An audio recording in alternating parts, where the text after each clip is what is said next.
Hello, everybody, and here we are, and welcome to the gallery this Tuesday at noon. And who are we going to talk about today? Well, Brian and I just decided that about 26 minutes ago.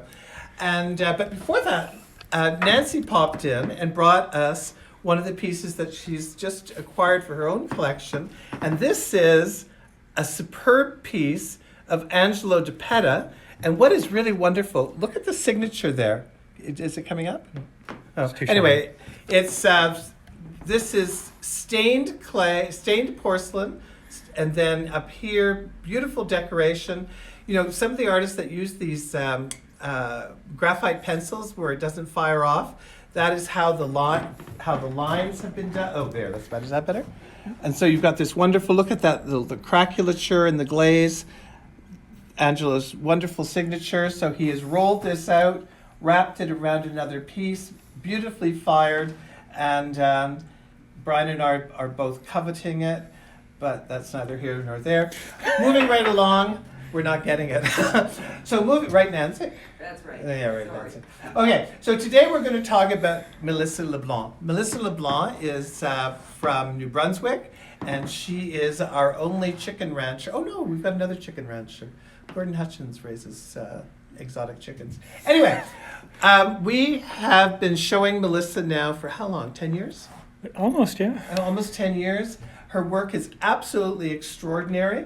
And here you see the end of it, because Melissa has decided for personal reasons to have a hiatus from making, which is a shame for us, but we're happy for her that she's doing whatever it is. And this is the only work available in the country. Yes, because here you see, this is a wonderful piece. This is Aristotle. There was also his companion reading Plato and Socrates, and they have gone off. We actually just shipped them recently. Yes, Melissa, you've got a check coming. Back to New Brunswick. Back to New Brunswick, because there is nothing available in New Brunswick. And one of the wonderful things about Melissa's characters, which we're really going to miss, is that Brian wants me to go around the corner. It's a home shopping channel. This is his way of telling me I'm going around the bend. Okay, so here we have, now what she does is, decides that on the head, and then she's influenced by what the animal is, so that her anthropomorphic interpretation of her figures is really quite cool. So what better to put a Canadian loon in than a straitjacket? Things like that are just so really, really special. And then for a while there, we asked her, and she did a whole bunch of these little figures, these little dogs that are hockey players. There's more than dogs. There's a cat. Oh, there's a cat? That's a bear. Oh, there's a cat. Okay, so there's a cat and An a bear owl. and an owl. Okay, so she did these little figures, and as you can see, the Chicago team was not too popular, but they're really quite wonderful. We also, because we have asked other artists to do chess sets, and we have an extraordinary chess set, and Brian has just put out a selection of the Canadian chess set. So we have the polar bear queen, and then we've got the polar bear king, and then we've got the fox bishop. It goes to figure that they'd use the fox would be a religious figure, and then we've got the knight, the horse. Chicago takes offense. And then what? Chicago takes offense. Who took?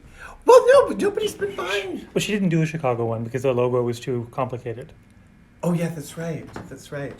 And so what's really cool, this is one of the pawns. And not many ex-nun lesbians know about hockey. Yeah, that's true. And actually not too many gay guys either. Okay, so what's really cool is when you see all the pawns together, all the little chipmunks have different faces. So it's not a matter where you've got all of the looking identical. So there you've got, the two teams going at one another. But her stuff is wonderful. We just sent his wife off to New Brunswick as well.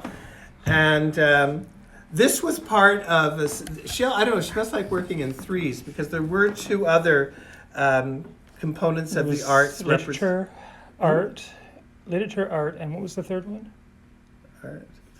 Art. I There's know. one with a book. The book is literature. Yes. I can't remember what the other one was. No, can I? Anyway, there were three of them. And That is a- anybody who's interested in what the other two were, pop into Attic Books just down the street and say, Marvin, what were they? And then, of course, this is really cool. She did these guinea pigs in Just the for little us. lab. What? Just for us. Yeah, but the thing is that remember we sold these guinea pigs.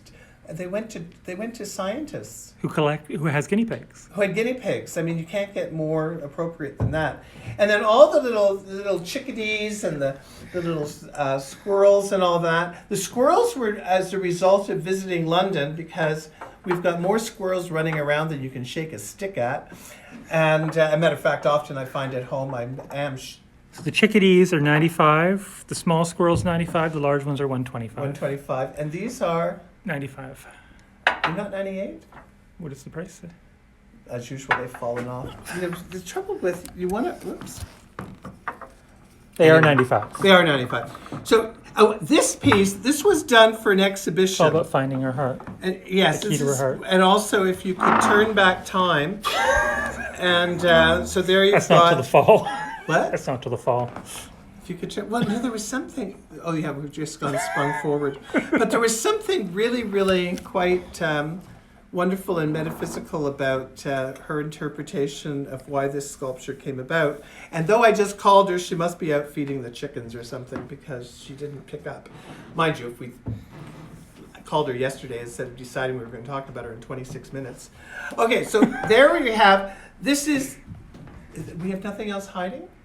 No, that's it. That So is here we have the last of it. the end. last of the Melissa LeBlanc. And people are lucky we're not doubling the price. anthropomorphic. And they're really quite wonderful. They make me smile every time I look at them. But I will smile as well when I see them leave. So anyway, there you go.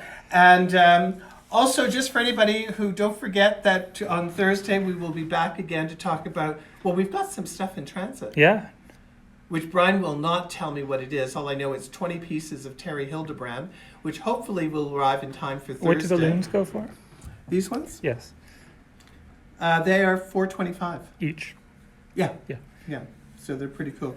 So for anybody who is having a crazy moment, this is sort of like the COVID collection. You know. Anyway, the other thing is that as you know, don't forget that we also have our other channel, What's Up Downtown London, and which I'm going to give a plug for right now because as you know, There's a lot up. There's a lot up. There's a lot up. So if you look at our one from last Friday, there are even though studies have shown that two-way streets are the safest, the most productive in making it downtown vital, our illustrious city is thinking about putting in. And all the merchants are opposed. They didn't even let our local councillor know about it. Yeah, so, this is what we're going through right now. So this is small town drama. But if any of you are Londoners, it's just insane. Not only is it insane, it's going to impact the restaurants on the street because, Skip and Uber they're having enough difficulty because they're being targeted and ticketed nonstop. So if you're a Londoner, call your council and say, what the heck are you doing? And if you watch the video from last Friday, you will understand what is going on because that's really not what this is all about. Oh, and down here, underneath Melissa, we have Julian Mahalics, and we're just awaiting some new work by Julian. Julian is an extraordinarily talented artist. Julian is a trans man who does wonderful work that deals with the whole idea of being trans and with all of the difficulties that trans individuals are having and the ridiculous and stupid punitive things. Fortunately, our country is doing pretty good, but it's not like that all around the world. And people are people, and this is one hell of a talented artist, as is Melissa, who I hope at some point moves from Gardening to... gardening and chickens and gets back into her studio. But anyway, that is her decision. We're there to support her, there to support... Oh, and turn this one around, Brian. Oh, actually, I'll turn it around. This is pretty cool because this is... I'm tempted. Really, really, this is such a really significant very powerful piece. Julian is a wonderfully talented artist, and if you look on our back down through our thing, there's a fantastic interview with Julian, who is articulate, passionate, and also a true social activist, and his work is fabulous. And like here, there. So anyway, today is a brief one. It's a brief one because I've run out of things to say, which is really, really, really unusual. And Nancy has brought us coffee, which is getting cold, from Coffee Culture next door, which is one of the restaurants that is kind of frustrated because during the pandemic, Skip and Uber were so helpful in getting them through the pandemic with curbside service, and now those same drivers are saying that they are, because of the targeting, the ticketing, and now the nonsense that they're thinking of turning this into a one-way street, it is not economically viable for the drivers, which you can totally understand. So anyways, if you are downtown, pop into Coffee Culture, have a coffee, which we do multiple times. As a matter of fact, we've been buying coffee next door instead of using a coffee maker Since just to construction. support small business. And to all of you who are supporting us, thank you, and goodbye until Thursday.